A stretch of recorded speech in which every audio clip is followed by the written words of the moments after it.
জিম্মি দশা থেকে ২৩ নাবিক ঘরে ফিরেছেন ঠিকই, তবে গল্পে আড্ডায় উঠে আসছে তাদের ভয়ঙ্কর সেই সব দিনের কথা।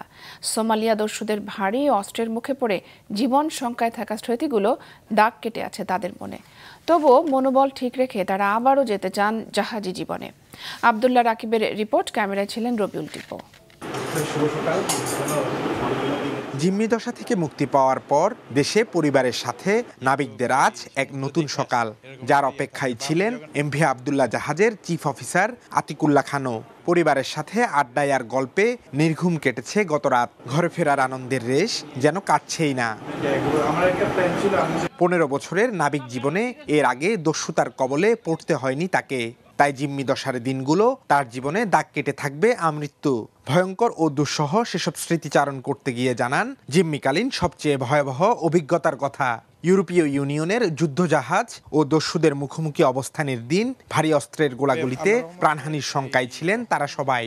আটলান্টা শিপ কিন্তু ফায়ারিং শুরু করছে, তবে ওগুলো ফাঁকা ফায়ার ছিল। আমরা তো দেখতেছিলাম না, আমরা সবাই হাঁটু গেড়ে ব্রিজে হাত তুলে বসেছিলাম। যখন গোলাগুলিটা শুরু হলো, আওয়াজ শুনতেছিলাম, তখন আমরা আরও বেশি আতঙ্কিত যে মনে হয় এরা ফায়ারিং শুরু করছে। তবে কিছুক্ষণ পর ওরা স্টপ হয়ে গেল, তখন বুঝলাম যে না, ওগুলো আসলে ফাঁকা ফায়ার করছে। এরপরে এই কিছুক্ষণ পর আটলান্টা জাহাজটা দূরে সরে গেল আর কি।